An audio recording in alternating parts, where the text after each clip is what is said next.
گوشی‌های گوگل معمولاً به خاطر استفاده از اندروید خالص، به روزرسانی‌های منظم، ویژگی‌های نرم افزاری انحصاری و البته باگ‌های زیادشون شناخته میشن.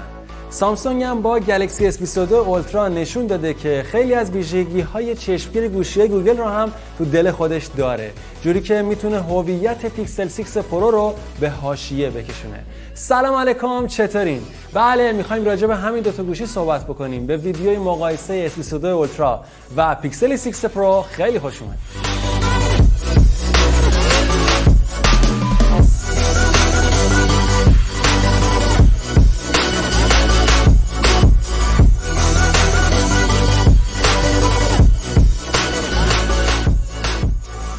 خب بیایم با بخش طراحی شروع بکنیم مقایسمون رو.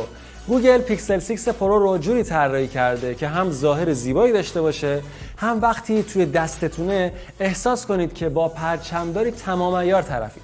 با این حال به نظر ما بیشتر پرچمداری بازار، مثلا همین پیکسل 6 پرو با نمایشگر 6.7 اینچی و وزن 210 گرمی خیلی خوب خوش دست نیستن، مخصوصا برای افرادی که دستای کوچیکی دارن. از اون طرف اولترا از خانواده گلکسی S22 تغییرات زیادی رو در مقایسه با نسل قبلیش تجربه کرده. اگه بخوام از نمای جلو وجه تمایزشون رو بگم، قطعا مشخص ترین مورد نمایشگر بزرگتر 6.8 اینچی با لبه های تیز گلکسی S22 اولترا. از وزن 228 گرمیش هم نباید غافل بشیم که به هر حال S22 اولترا 18 گرم سنگین‌تر از گوشی گوگله و قشنگ این سنگین‌تر بودن رو میشه حس کرد. فریم هر دو تا گوشی آلومینیومی و پنل پشتی هم کاملا شیشه‌ای. با این تفاوت که سامسونگ میگه گوشی گرون قیمتش رو با استفاده از مدل بروز شده گوریلا گلاس ویکتوس از ضربه و خط و خش محافظت کرده، در حالی که پیکسل 6 پرو از نسخه معمولی گوریلا گلاس ویکتوس استفاده میکنه. همونطور که میدونید طراحی خب یه بحث کاملا سلیقه‌ایه، اما چیزی که خوبه بهش اشاره بکنم اینه که ببینید طراحی ماژور دوربین پیکسل 6 پرو طوریه که با قرار دادن گوشی روی سطح صاف لق نمیزنه، اما وقتی گوشی رو توی دستتون میگیرید یه زائده بزرگی رو حس میکنید که تازه باعث سنگین‌تر شدن قسمت بالایی دستگاه هم میشه. در سمت دیگه S22 اولترا روی سطوح تخت تا حدی لق میزنه، اما ضخامت دوربینا کمتر از پرچمدار گوگله. در کل هر دو گوشی کیفیت ساخت خیلی خوبی دارن. حسگر اثر انگشتشون هم با نمایشگر ادغام شده و برای مقاومت در برابر آب گواهی IP68 دارن. پیکسل 6 پرو یه نمایشگر 6.7 اینچی اولد با رزولوشن 1440 در 3120 پیکسل و تراکم پیکسلی 512 پیکسل بر اینچ داره.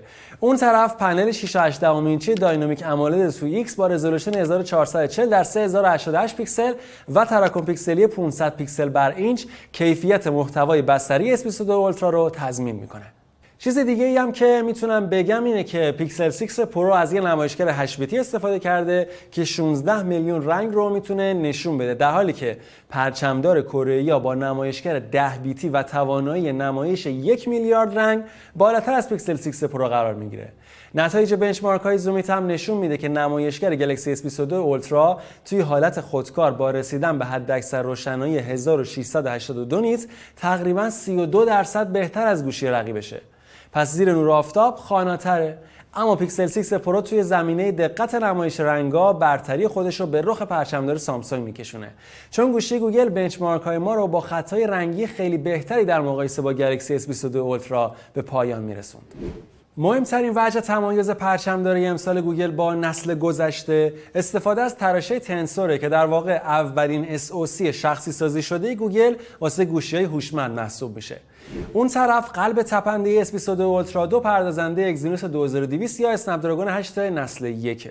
ما توی زومیت نسخه اسنپدراگون S22 اولترا رو بررسی کردیم. واسه اینکه قدرت خام CPU رو بسنجیم رفتیم سراغ تستای تک هسته‌ای و چند هسته‌ای گیک بنچ. گلکسی S22 اولترا اینجا امتیاز 1239 رو توی آزمون تک هسته‌ای و امتیاز 3551 رو توی آزمون چند هسته‌ای به دست آورد. پیکسل 6 پرو تونست امتیاز تک هسته‌ای 969 و چند هسته‌ای 2614 رو ثبت کنه. پس پرچمدار جدید سامسونگ تقریباً 21% عملکرد بهتر رو در بخش تک هسته‌ای داره و تو بخش چند هسته‌ای فاصله به بیش از 26% میرسه. ما سراغ پلتفرم PC Mark هم رفتیم تا بنچمارک گیری کنیم و ببینیم اصلا توی کاربری‌های روزمره چه عملکردی دارن. گوشی پیکسل با فعال بودن نرخ نوسازی 120 هرتز امتیاز 11396 رو از آزمون‌های عملکرد کلی زومیت به دست آورد. اون طرف S22 اولترا با امتیاز 14241 25% بهتر از پرچمدار گوگل عمل کرد. اما تو پردازش‌های گرافیکی مثل بازی چی؟ رفتیم سراغ مجموعه بنچمارک‌های GFX Bench. تو این آزمون‌ها گلکسی S22 اولترا 87% بهتر از پیکسل 6 پرو عمل کرد. البته با توجه به بنچمارک گیک بنچ به نظر میرسه که پیکسل 6 پرو بهتر از پرچمدار سامسونگ میتونه از GPU برای پردازش‌های محاسباتی استفاده کنه. بخش بعدی پایداری عملکرد که خب خیلی هم مهمه. توی این بخش ما دو تا گوشی رو توی آزمون‌های استرس 3D مارک تا 20 مرحله پشت سر هم بنچمارک گیری می‌کنیم. نتیجه چی شد؟ بعد بهتون بگم که همون اول کار بعد از چند دقیقه و با داغ شدن بدنی دستگاه S22 اولترا شروع می‌کنه به افت عملکرد و 50% از قدرت اولیه‌اش رو از دست میده.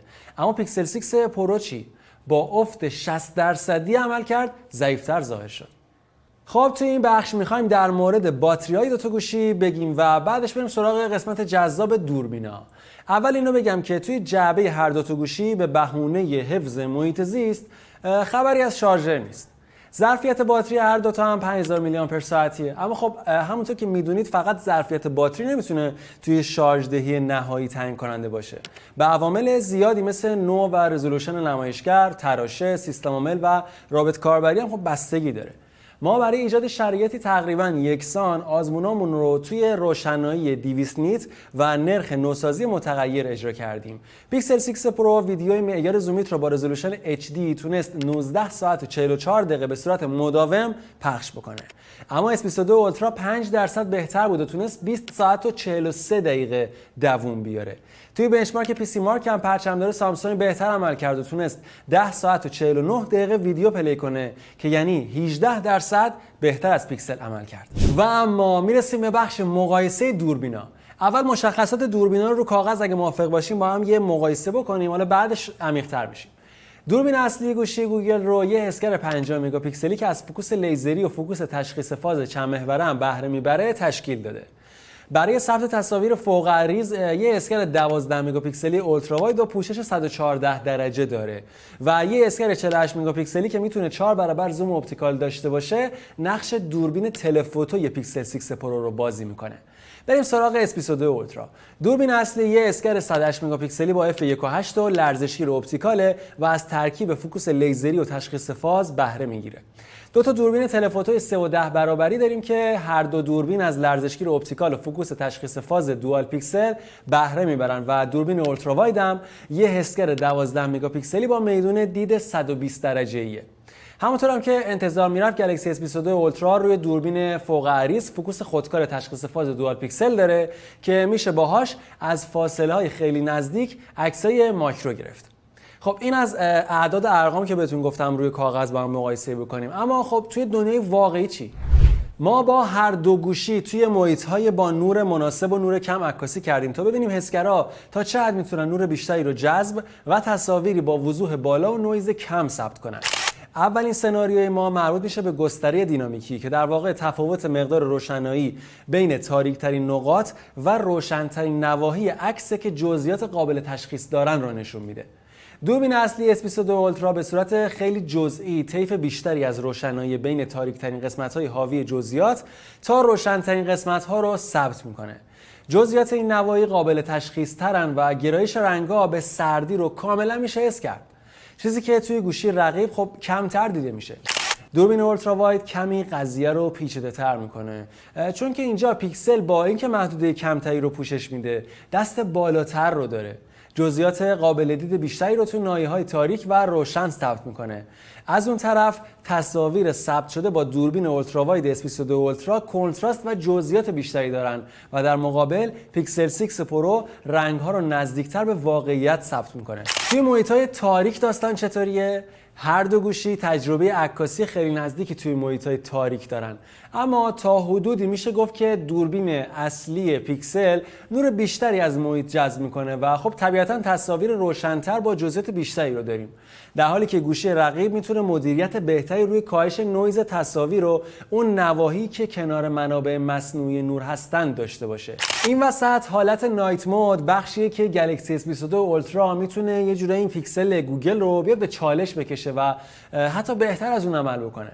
کنتراست رنگا، جزئیات، طبیعی بودن تاریکی شب و نویز تصویرها همه برتری گوشی کره‌ای‌ها رو نشون میده.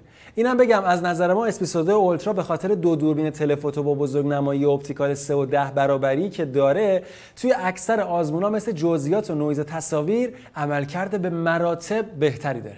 توی تصاویر پورتره خیلی خلاصه و مفید بخوام بهتون بگم این که هر دو گوشی خیلی به الگوریتم‌های پردازش تصویر وابستن. توی عکسای پورتره پیکسل 6 پرو رنگا و جلوه بوکه حالت ملایم و طبیعیشون رو از دست میدن. یه نکته دیگه هم بگم و بخش مقایسه دوربینا رو کلا ببندیمش.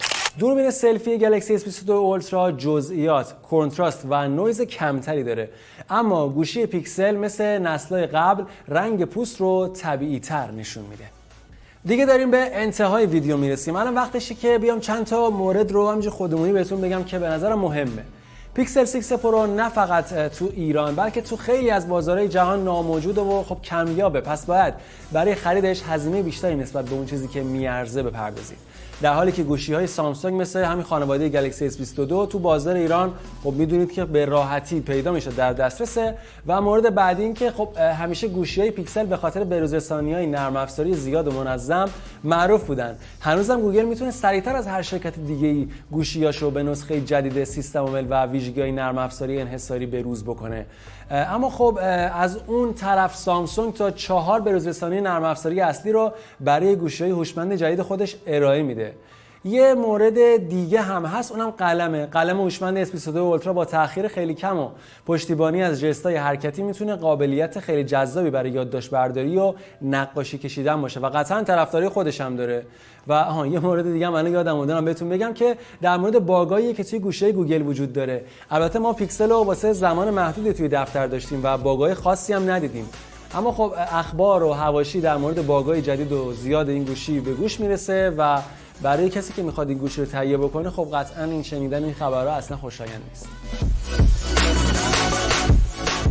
مرسی که تا انتهای این ویدیو با ما همراه بودید. در مجموع گلکسی S22 اولترا و پیکسل 6 پرو بدون شک میتونم بگم که جز بهترین گوشی‌های هوشمند اندرویدی ان که هر کدوم میتونن تو زمینه‌های حرفی واسه گفتن داشته باشن.